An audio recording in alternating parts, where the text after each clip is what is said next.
උදෑසන 6යි. මේ ශ්‍රී ලංකා ගුවන්විදුලි සංස්ථාවයි. මෙන්න ප්‍රවෘත්ති. සංස්කරණය එදිරිවීර ගුණසේකර, ප්‍රකාශය සේනක උබේසිංහ. සහල් මෙට්‍රික් ටොන් ලක්ෂයක් ආනයනයට අමාත්‍ය මණ්ඩල අනුමැතිය. සහල් සඳහා පනවා තිබූ පාලන මිල ඉවත් කෙරේ. සියලු පාර්ශවකරුවන්ට අදාළ වන ප්‍රතිපත්ති මාලාවක් සැකසීම කෙරෙහි මහ බැංකුවේ අවධානය. පොදු ස්ථාන කරා ඇතුළුවීමේදී පූර්ණ එන්නත් කරන කාඩ්පත සලකා බැලීමේ ක්‍රමවේදයක්. මෙරට දෛනික කොවිඩ් ආසාදිතයින්ගේ සංඛ්‍යාවේ පහළ යාමක්.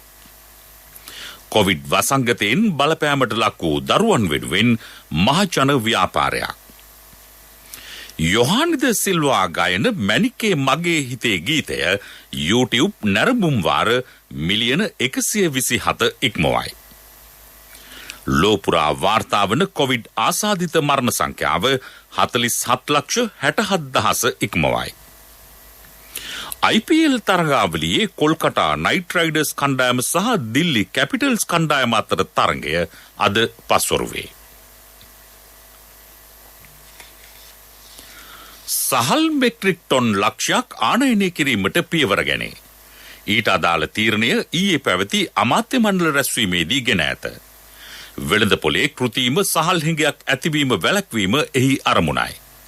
කෙසේ වෙතත් වැඩි මිලට සහල් අලෙවි කරන වෙළඳුන් සොයා පාරිභෝගික අධිකාරිය ඉක්ුත් දිනවල වැටලීම් සිදු කළේය. ලියාපදිංචි නොවූ වී ගබඩා සඳහා මුද්‍රා තැබීමටද කටයුතු කළේය. සීනි මිල යම් මට්ටමකට පාලනය කිරීමටද කටයුතු කෙරෙන. එළවලු මිල ගණන්ද පෙරට වඩා මේ දිනවල අවම මට්ටමක පවතී. රට තුල ඛනිජ තෙල් හිඟයක් නොමැත. කිසිදු අවස්ථාවක ඒ සම්බන්ධව අනිසි බියක් ඇති කර ගැනීමේ අවශ්‍යතාවක් නොමැති බව ඛනිජ තෙල් සංස්ථාව අවධාරණය කරයි. සහල් සඳහා පනවා තිබූ පාලන මිල ඉවත් කෙරේ. ඊට අදාළ තීරණය ඊයේ පැවති අමාත්‍ය මණ්ඩල රැස්වීමේදී ගෙන ඇති බව වාර්තා වේ. ඒ අනුව සහල් සඳහා වූ උපරිම තොග සහ සිල්ලර මිල ගණන් ඇතුළත් ගැසට් පත්‍රය අවලංගු වෙයි. සියලු පාර්ශවකරුවන්ට අනුගමනය කළ හැකි ප්‍රතිපත්ති මාලාවක් හැකි ඉක්මනින් ප්‍රකාශයට පත් කිරීමට ශ්‍රී ලංකා මහ බැංකුව සූදානම් වේ. ඒ සඳහා මේ වන විටත් අවශ්‍ය කටයුතු සිදුවෙමින් පවතින බව මහ බැංකුව අධිපති අජිත් නිවාඩ් කබ්‍රාල් මහතා සඳහන් කරයි. රට තුල මතුව ඇති ආර්ථික ප්‍රශ්න විසඳා ගන්නා ආකාරය සම්බන්ධයෙන් පොදු ජනයා වෙත තොරතුරු ලබා දීමද අනිවාර්ය වේ. ශ්‍රී ලංකා මහ බැංකුවේ මුදල් හා මූල්‍ය අංශ ප්‍රතිපත්තිහිමි දිශානතිය ආර්ථිකය සම්බන්ධයෙන් දැනට පවතින බියසැක දුරු කිරීමට සමත් වන්නක් විය යුතුය. කොවිඩ් වසංගතයට පෙර සිටම ශ්‍රී ලංකාව විදේශ විනිමය අර්බුදයකට හා රාජ්‍ය මූල්‍ය අර්බුදයකට මුහුණ දී තිබුණි. ඇති වූ සියලු ප්‍රශ්න කොවිඩ් වසංගතය හේතුවෙන් ඇති වූවක් නොවේ. කෙසේ වෙතත් කොවිඩ් තත්ත්වය හේතුවෙන් රජයට අහිමි වී ඇති ආදායම රුපියල් බිලියන 1,500ත් 1,600ත් අතර වේ. ආර්ථික අර්බුදයෙන් ගොඩ ඒමට නම් ආණ්ඩු පක්ෂය හා විපක්ෂය ඒකාබද්ධව කටයුතු කළ යුතුය. ශ්‍රී ලංකාවේ එන්නත් කරන ක්‍රියාවලිය අන් රටවලට ආදර්ශයක් බව ශ්‍රී ලංකාවේ ඊජිප්තු තානාපති හුසේන් එල් සහර්ති මහතා පවසයි. ඖෂධ සම්බන්ධයෙන් ඉදිරියේදී ඊජිප්තුව සහ ශ්‍රී ලංකාව අතර විශේෂ අවබෝධතා ගිවිසුමක් අත්සන් කිරීමටද කටයුතු කෙරේ. දෙරට අතර මිත්‍රත්වය තවදුරටත් වර්ධනය කිරීමේ අරමුණින් එය සිදු කිරීම අත්‍යවශ්‍ය බව සෞඛ්‍ය අමාත්‍ය කෙහෙලිය රබුක්වැල්ල මහතා සමග පැවති සාකච්ඡාවකදී හෙතෙම පැවසිය. මෙහිදී අදහස් දැක්වූ සෞඛ්‍ය අමාත්‍යවරයා අවධාරණය කළේ පොදු ස්ථාන කරා ඇතුළුවීමේදී පූර්ණ එන්නත් කරන කාඩ්පත සලකා බැලිය හැකි ක්‍රමවේදයක් පිළිබඳව අධ්‍යයනය කරන බවයි. වයස අවුරුදු 20ත් 29ත් අතර පිරිස් සඳහා එන්නත් කරන කටයුතු සාර්ථකව සිදු කරන බවද අමාත්‍යවරයා මෙම සාකච්ඡාවේදී අවධාරණය කළේය. එන්නත් කරණයට ලක් වුවද සියලු ජනතාව නිවැරදි සෞඛ්‍ය මාර්ගෝපදේශවලට අනුගතව කටයුතු කිරීම ඉතා වැදගත් බව සෞඛ්‍ය ප්‍රවර්ධන කාර්යාංශයේ අධ්‍යක්ෂ විශේෂඥ වෛද්‍ය රංජිත් බටුවන්තුඩාව මහතා පෙන්වා දෙයි. කොවිඩ් රෝග පාලනය සඳහා එන්නත් කරන වැඩසටහන් ස්වාර්ථකව සිදු කරන ලොව රටවල් අතර ශ්‍රී ලංකාව ප්‍රමුඛ ස්ථානයක සිටී. වසංගතය පාලනය සෞඛ්‍ය අංශවලට පමණක් සිදු කළ නොහැකිය. ඊට ජනතා සහාය අත්‍යවශ්‍ය බව හෙතෙම සඳහන් කරයි. මේ අතර දරුවන්ට කොවිඩ් මර්ධන එන්නත් ලබා දීමේ වැඩසටහන සාර්ථකව ක්‍රියාත්මක වන බව රිජ්වේ ආර්යා ළමා රෝහලේ නියෝජ්‍ය අධ්‍යක්ෂ වෛද්‍ය සන්තුසිත සේනාපති මහතා පවසයි. එන්නත් ලබා ගැනීමෙන් පසු දරුවන්ට යම් සංකූලතාවක් හටගන්නේ නම් ඒ පිළිබඳව වෛද්‍ය උපදෙස් ලබා ගන්නා ලෙසද ඔහු ඉල්ලා සිටී. මේ ප්‍රවෘත්ති ශ්‍රී ලංකා ගුවන්විදුලි සංස්ථාවෙන්.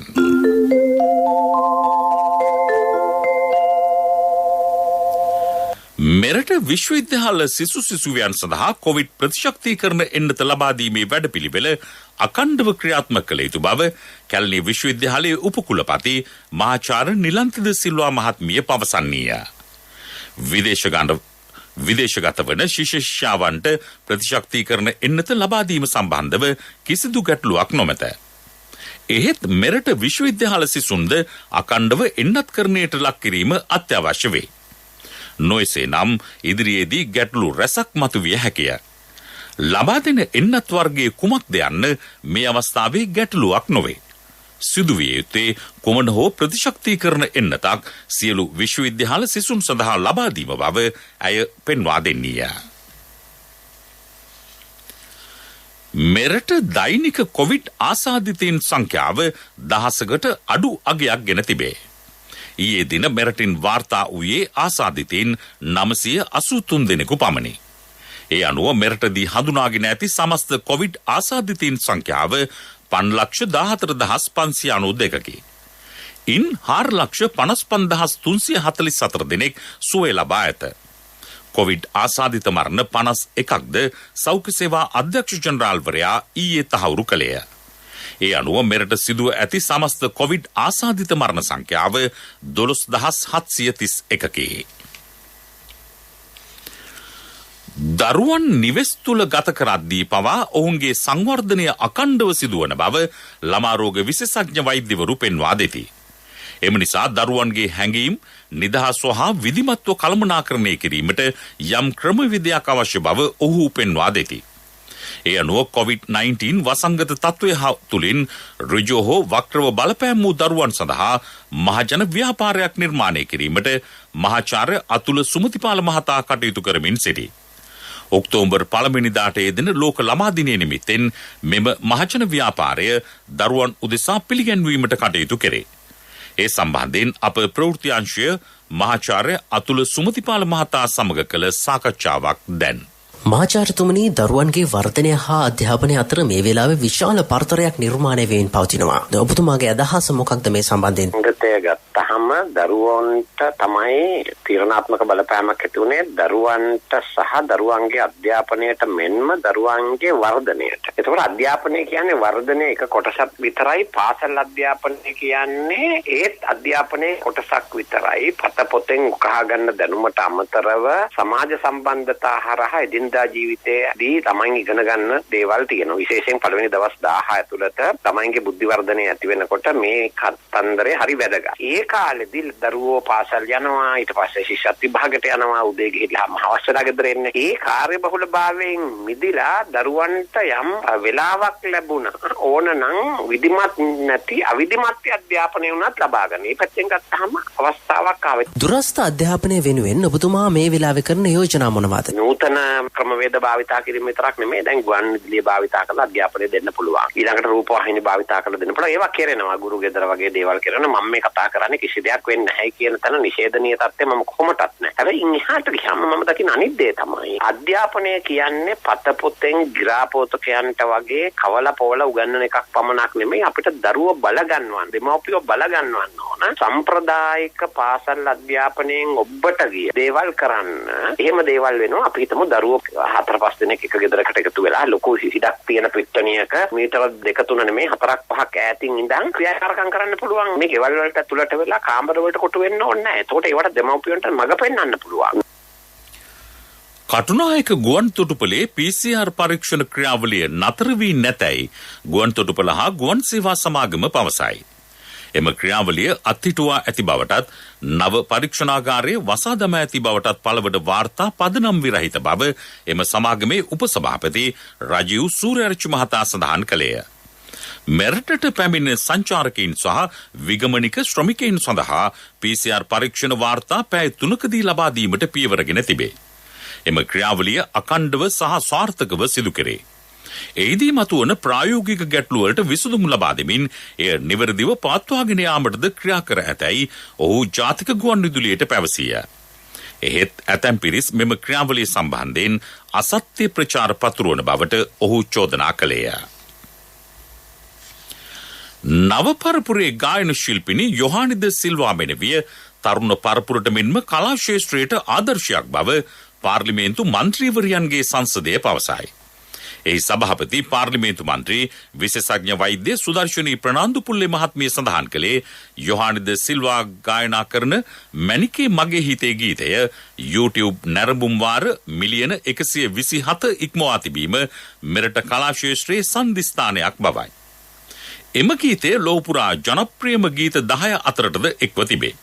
ශ්‍රී ලාංකීය ගීතයක් ජාත්‍යන්තරය තුළ ජනප්‍රිය වෙමින් වාදනය වීම ශ්‍රී ලාංකිකයන් ලෙස අපට ආඩම්බර විය හැකි කරුණකි. නිරන්තරයෙන් සුවිශේෂ වූ අලුත් දෑ සිදු කිරීමට තරුණ පරපුර ක්‍රියා කළ යුතුය.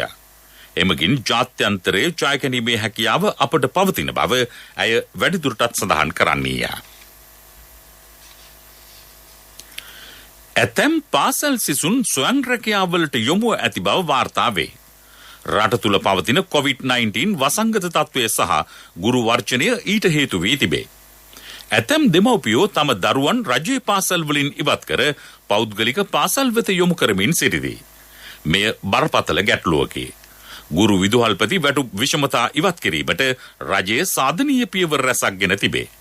එවැනි පසුබිමක ගුරු විදුහල්පතිවරුන් තවදුරටත් වර්ජනයේ නිරත වීම පදනම් විරහිත බව පොදුජන ගුරු සේවා සංගමේ සභාපති වසන්තා හඳපාන්ගොඩ මහත්මිය සඳහන් කරන්නීය. මේ විනාශ කරන්නේ රටේ අනාගතය. ඒක නිසා අපි වගකීමක් ඇති ගුරු සංගමයක් ඇටියට කියන දෙමව්පියන්ට අවධානයෙන් ඉන්න පන්ති කාමරයට ගියත් දරුවට ගන්නන සමහර ගුරුවරු කියලා තියෙනවා අපි විනාඩි 5ක් අනිවාර්යයෙන්ම මුංගේ කාලසටහනින් අරගෙන මුංගේ මොළ හොදනවා කියලා. අපි දන්නවා විශ්වවිද්‍යාලවල පළමු අතර දුල ওই ජනතා විමුක්ති පෙරමුණ පෙරටුගාමි කුරුටුගාමි කියන ওই විවිධ දේශපාලන කණ්ඩායම් ඇවිල්ලා ළමයිගේ මොළ හොදලා තමයි ඒ අයව එළියට දාන්නේ. පිටරටවල ඉගෙන ගන්න ළමයිට ප්‍රතිඵල මේ සතියේ නිකුත් වුණාම ඊළඟ සතියේ විශ්වවිද්‍යාලයට ගත්තා. අපේ ප්‍රතිඵල නිකුත් වුණාම අපි මාස 6ක් විතර ළමයි ගෙදර තියාගෙන ඉන්නවා. මේවා ලෝක අපරාධ. ඒක නිසා ඉක්මනින්ම ප්‍රතිඵලයක් ආපු ගමන් ළමයා ඊළඟ අධ්‍යාපන වැඩසටහන සඳහා යොමු කරන්න ඕනේ. එහෙම සුවාදී විදිහට අපි අනාගතයේ දිහා බලනවා. අපි ගුරුවරුන්ට කියනවා කිසි කෙනෙක්ගේ දේවල් වලට අහු වෙන්නේ නැතුව කුමන්ත්‍රණ වලට අහු වෙන්නේ නැතුව පාසල් දරුවන්ගේ අධ්‍යාපනය වෙනුවෙන් තෙනී සිටින්න ඒක ඔබ ජාතිය වෙනුවෙන් කරන යුතුකමක්. ලෝක ජල බීතිකා දිනය අදට දී තිබේ. ජල බීතිකා රෝගය මාරාන්තිකය. සුනකයෙකු සපා කෑවිට අනිවාර්යෙන් වෛද්‍ය ප්‍රතිකාර සඳහා යොමු විය යුතුය. ජල බීතිකා එන්නත ලබා ගැනීමද අත්‍යවශ්‍ය වේ. ජල බීතිකා එන්නත ලබා ගැනීම සහ කොවිඩ් ප්‍රතිශක්තිකරණ එන්නත ලබා ගැනීම සඳහා කිසිදු සම්බන්ධතාවක් නොමැත. මේ සම්බන්ධව වැඩිදුරටත් අදහස් දක්වන කොළඹ පර්යේෂණ ආයතනයේ ජල බීතිකා සහ එන්නත් තත්ත්වපාලන අංශයේ ප්‍රධානී විශේෂඥ වෛද්‍ය කාන්ති නානායක්කාර මහත්මිය. ප්‍රතිශතයක් හැටියට ගත්තොත් සාමාන්‍යයෙන් 5කට එකක් වගේ ප්‍රතිශතයකින් තමයි පිරිමි සහ ගැහැණු මේ රෝගයට ලක්ුණේ. නමුත් ගිය අවුරුද්දේ 3ට 1ක අනුපාතයක් වුණා. පිරිමි 20යි ගැහැණු 11යි. මේ අවුරුද්දේ නැති වෙච්ච පුද්ගලයන්ගේ 17 දෙනාගෙන් 9ක් පිරිමි 8ක් කාන්තාවන්. ඒ කියන්නේ 50 වගේ මට පේන විදිහට මේකට හේතුවක් හුඟක් වෙලාවට මේ දවස්වල පුද්ගලයන්ට කාන්තාවන්ට හරි ඕනම කෙනෙක්ට ඉස්පිරිතාලයකට යන්න තියෙන බිය. පණිවිඩයක් අපි දෙන්න ඕනේ. එහෙම බය වෙන්න එපා. කොවිඩ් හැදෙයි කියලා ගෙදර ඉන්න එපා. තමන්ව සුනකෙක් බලලෙක් හපා කාපු අවස්ථාවක කරුණා කරලා තමන් අපේ සෞඛ්‍ය පුරුදු අනුගමනය කරමින් රෝහලකට ගිහිලි එන්නත ලබා ගන්න. දැන් ප්‍රමුඛ පුවත. ප්‍රමුඛ පුවත ඔබ වෙත ගෙනෙන්නේ සෑම ගෙදරකම සිටිය යුතු වෙද මහත්මයා සිද්ධාලේප. කොවිඩ් වසංගතයේ හේතුවෙන් කර්මාන්ත ක්ෂේත්‍රයට බලපා ඇති ගැටලු පිළිබඳව අමාත්‍ය විමල් වීරවංශ මහතා සහ මහ බැංකුව අධිපති අජිත් නිවාඩ් කබ්‍රාල් මහතා අතර විශේෂ සාකච්ඡාවක් පවත්වා තිබේ. මහ බැංකු පරිශ්‍රයේ ඊයේ පැවති එම සාකච්ඡාවේදී ආනයන සීමා හේතුවෙන් කර්මාන්ත සඳහා අවශ්‍ය අමුද්‍රව්‍ය සපයා ගැනීමේ ගැටලු පිළිබඳව අවධානය යොමු විය.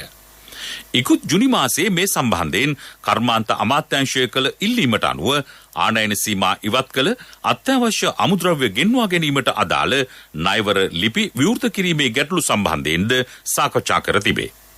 ඒ සම්බන්ධයෙන් අවශ්‍ය මැදිහත් වීමට පියවර ගන්නා බව මහ බැංකු අධිපතිවරයා සහතික විය. මීට අමතරව ලෝහ ආශ්‍රිත ඇතුළු තවත් කර්මාන්ත කිහිපයකට අවශ්‍ය අමුද්‍රව්‍ය ගෙන්වා ගැනීම සම්බන්ධයෙන් වඩ ආනයන සීමා ඉවත් කිරීමට සමාලෝචනය කිරීමටද එහිදී එකඟතාව පළ විය. වාහන එකලස් කිරීමේ කර්මාන්ත සඳහා අවශ්‍ය මූලික ආකෘති ගෙන්වා ගැනීමට ඇති බාධා සම්බන්ධයෙන්ද අමාත්‍ය විමල් වීරවංශ මහතා පෙන්වා දුන්නේය. ඊට අදාළ බාධා කඩිනමින් ඉවත් කිරීමටද ශ්‍රී ලංකා මහ බැංකුව කඩිනමින් පියවර ගනු ඇත. ප්‍රමුඛ පුවත ඔබ වෙත ගෙන ආවේ සෑම ගෙදරකම සිටිය යුතු වෙද මහත්මයා සිද්ධාලේක. සත්‍ය හඬ අවධානය පිණිසයි. නිරෝධායන ඇඳිරි නීති ඉවත් කළද ජනතාව සෞඛ්‍ය මාර්ගෝපදේශ අනුගමනය කළ යුතු බව සෞඛ්‍ය අංශ පෙන්වා දෙයි. ඇඳිරි නීතිය පවතින කාල සීමා තුළ වුවද ඇතමුන් සෞඛ්‍ය මාර්ගෝපදේශ කඩ කරන ආකාරය දක්නට ලැබේ. කඩසාප්පු අර්ධ වශයෙන් විවෘත කර ඇත. මාර්ගවල වාහන තදබදයක්ද පවතී. ඇඳිරි නීතිය නිසි ලෙස ක්‍රියාත්මක වන්නේ නම් එවැනි දේ සිදුවිය නොහැකිය. මුව ආවරණ නිසි පරිදි නොපළඳින පුද්ගලයන්ද සමාජය තුළ නිරීක්ෂණය වෙයි. COVID-19 වෛරසයෙන් ආරක්ෂා වීමට නම් සමාජ දුරස්ථ භාවය පවත්වා ගැනීම, නිරන්තරයෙන් මුව ආවරණ පැළඳීම මෙන්ම දෑත් පිරිසුදු තබා ගැනීම අත්‍යවශ්‍ය බව සෞඛ්‍ය අංශ අවධාරණය කරයි. විදෙස් පුවත්.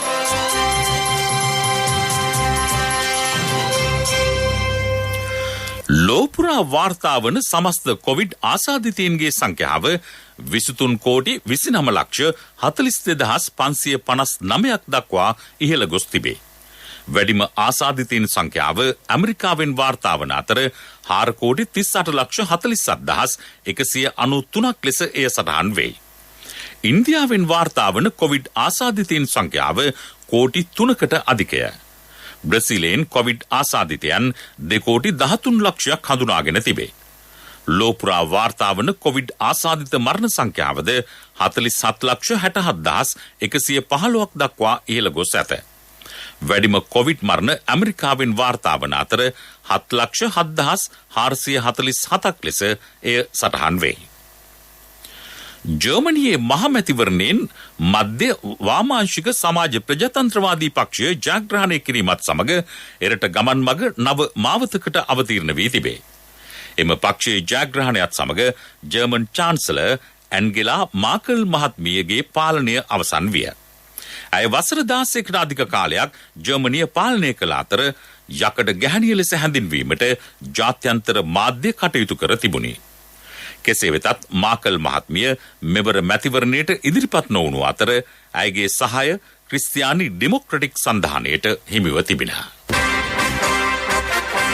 තිරසර සංවර්ධනයක පුවත් සම්පින්ඩනය සංවර්ධන පුවත්.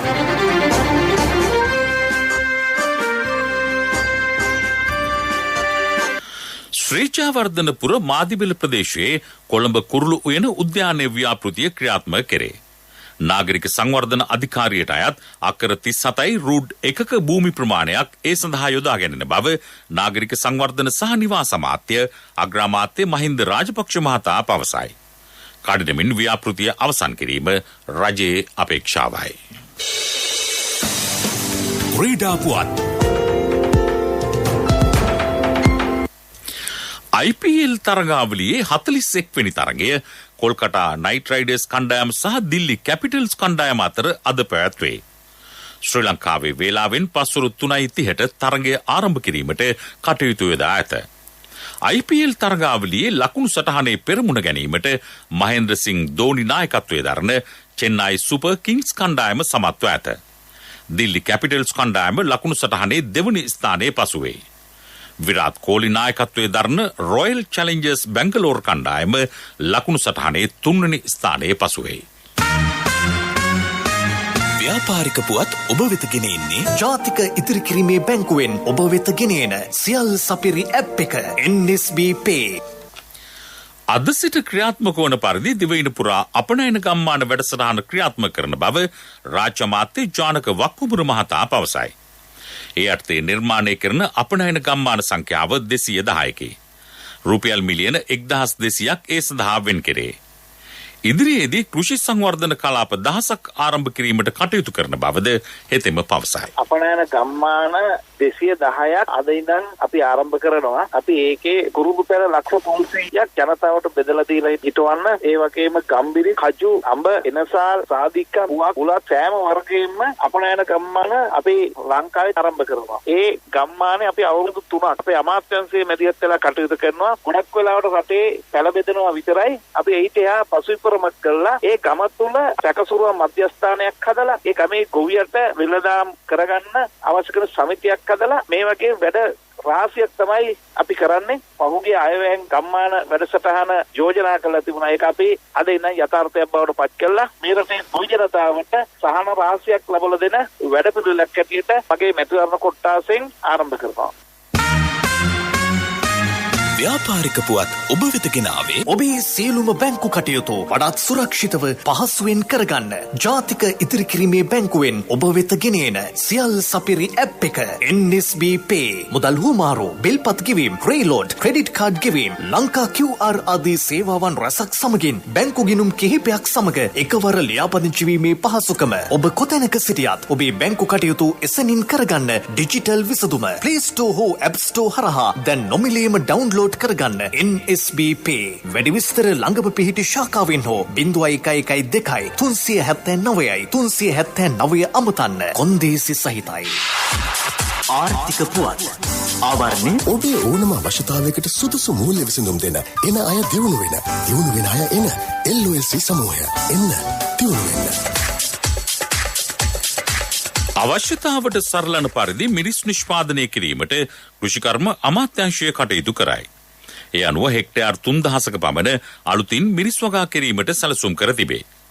ඒ සඳහා ගල්බඩ වතුයායේ අක්කර 100ක්ද යොදා ගැනේ. මෙම වැඩපිළිවෙල අකණ්ඩව ක්‍රියාත්මක කරන බව අමාත්‍ය මහින්දානන්ද අලුත්ගමගේ මහතා සඳහන් කරයි. යුතුයකම් වගකීම් එක්ක සල්ලි ඉතුරු කරන්න ලේසි නෑ. ඔබේ ස්ථාවර තැන්පතට ආකර්ෂණීය පොලියක් හා ආරක්ෂාවක් දෙන්න අපි පොරොන්දු වෙන්නේ ඒකයි. LOLC Finance ස්ථාවර තැන්පතු ඉතිරිය උතුරන්න. 2001 දෙසැම්බර් 13 වෙනි දින නීතිගත කරන ලද LOLC Finance PLC ICRA Lanka limited වෙතින් SLA ස්ථාවර ශ්‍රේණිය ලබා ඇත. 2011 අංක 42 දරන මුදල් ව්‍යාපාර පනත යටතේ ශ්‍රී ලංකා මහ බැංකුවේ මුදල් මණ්ඩලය වෙතින් බලපත්‍රලාභී මුදල් සමාගමකි.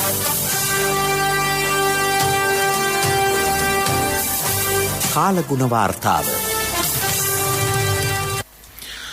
බස්නාහිර සබරගමුව මධ්‍යම හා වයිඹ පළාත්වලත් ගාල්ල හා මාතර දිස්ත්‍රික්කවලත් තද වැසි ඇතිවිය හැකි බව කාලගුණ විද්‍යා දෙපාර්තමේන්තුව කියයි.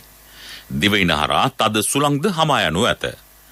විශේෂයෙන් මධ්‍යම කඳුකරේ බටහිර බෑයුම් ප්‍රදේශවලත් උතුරු මැද වයිඹ දකුණු සහ බස්නාහිර පළාත්වලත් සුළඟේ වේගය පැයට කිලෝමීටර් 60ක් පමණ දක්වා ඉහළ යා හැකිය. දැන් දවසේ සටහන.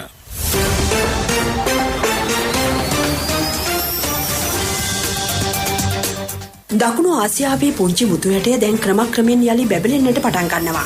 ගහ කොළ යලි පණ ලැබුවා වගේ රටේ ජනතාව යලිත් හුස්ම ගන්න පටන් අරගෙන මාසයක් රට වසා තිබුණා. රටට කොපමණ පාඩු වුණත් රටේ ජනතාව ජීවත් විය යුතු යන අරමුණු මත ජනාධිපතිතුමා සෞඛ්‍ය අංශවලට කන් දී රට වසා දැමුවා.